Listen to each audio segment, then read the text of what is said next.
یہ جنازہ پڑھنے آئے نا، تو جنازہ تو فرض کفایہ ہے، اور نماز کیا ہے؟ نماز کیا بھائی؟ فرض عین ہے۔ یہ سب اپنے آپ سے پوچھیں، آج فجر پڑھی آپ نے؟ اگر آپ نے فجر نہیں پڑھی تو آپ جنازے میں کیا کرنے آئے ہو؟ شکل دکھانے آئے ہو؟ ایک آدمی 100 روپے کی تو فکر کرے، لاکھ روپے کی فکر نہ کرے، جو کوئی رسم ہے۔ آج اتنا رسم اور رواج میں پھنسے ہوئے ہیں کہ جنازے میں بھی شرکت رسم بنا لی ہے، ایک رواج ہے۔ ابھی جنازہ پڑھیں گے، اثر پھر نہیں پڑھیں گے۔ ابھی جنازہ پڑھیں گے، فجر میں پڑھے سو رہے ہوں گے، یہ پتہ کون ہے؟ ڈھیٹ ہو گئے ہیں، دل گندے ہو گئے ہیں، دل سیاہ ہو گئے ہیں، دل پتھر ہو گئے ہیں، دل زنگالود ہو گئے ہیں، دل تباہ ہو گئے ہیں۔ کوئی ہوش میں آئے، ہوش میں آئے۔ نشے میں آدمی ہوتا ہے نا، نشے میں تو بات سمجھ میں نہیں آتی اس کے، کیونکہ نشہ ہے۔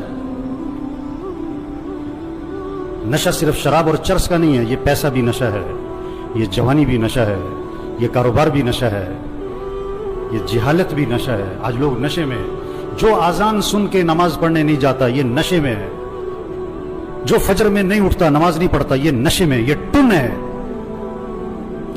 اور اگر ان باتوں کو سن کر اس کا نشہ نہ ٹوٹا تو موت کا فرشتہ اس کا نشہ توڑے گا پھر، اور اس کا فائدہ کوئی نہیں ہوگا۔ نماز نماز نماز 5 وقت، کوئی گنجائش نہیں نماز چھوڑنے کی۔ آپ بوڑھے ہو، بیمار ہو، نماز پڑھو۔ وضو نہیں کر سکتے، تیمم کر، نماز پڑھنی ہے۔ کھڑے ہو کے نہیں پڑھ سکتا، بیٹھ کے پڑھ، نماز پڑھنی ہے۔ بیٹھ کے نہیں پڑھ سکتا، لیٹ کے پڑھ، نماز پڑھنی ہے۔ یہ کون ہے؟ یہ جنازوں میں بڑے اہتمام سے آتے ہیں اور بیان بھی سن چکے ہیں ہزاروں دفعہ، لیکن فجر نہیں پڑھتے، زور میں نہیں اٹھتے دکان سے۔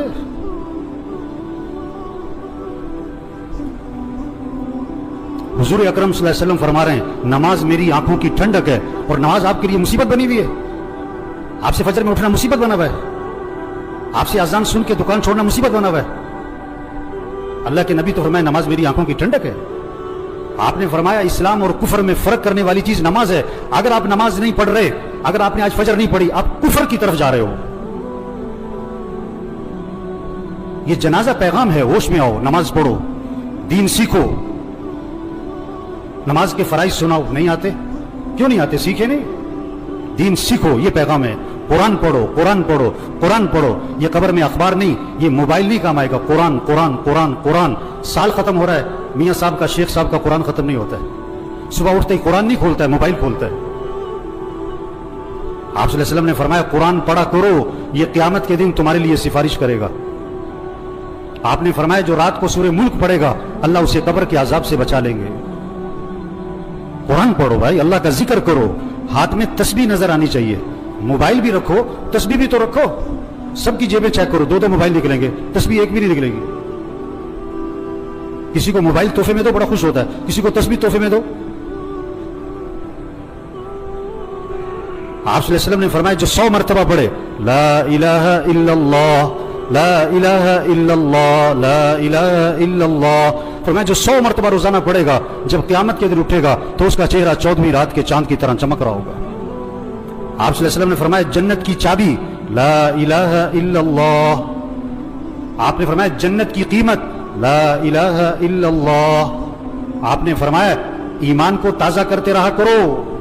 حضور صلی اللہ علیہ وسلم فرما رہے ہیں ایمان کو تازہ کرتے رہا کرو، جیسے جسم کو تازہ کرتے ہو، کپڑے بدلتے ہو، گھر کی صفائی کرتے ہو، اپنے ایمان کو بھی تازہ کرو۔ صحابہ نے عرض کیا حضور ایمان کو کیسے تازہ کریں؟ آپ نے فرمایا لا الہ الا اللہ، اس کو 10 دفعہ 50 دفعہ 100 دفعہ نہیں، فرمایا کثرت سے پڑھا کرو لا الہ الا اللہ لا الہ الا اللہ لا الہ الا اللہ۔ جتنا کثرت سے پڑھو گے تمہارا ایمان تازہ ہوتا رہے گا۔ تسبیح کریں میرے بھائیوں، ذکر سے دل نرم پڑتا ہے، پھر دین کا شوق، پھر مسجد کا شوق، پھر نماز کا شوق، پھر گناہوں سے نفرت آتی ہے۔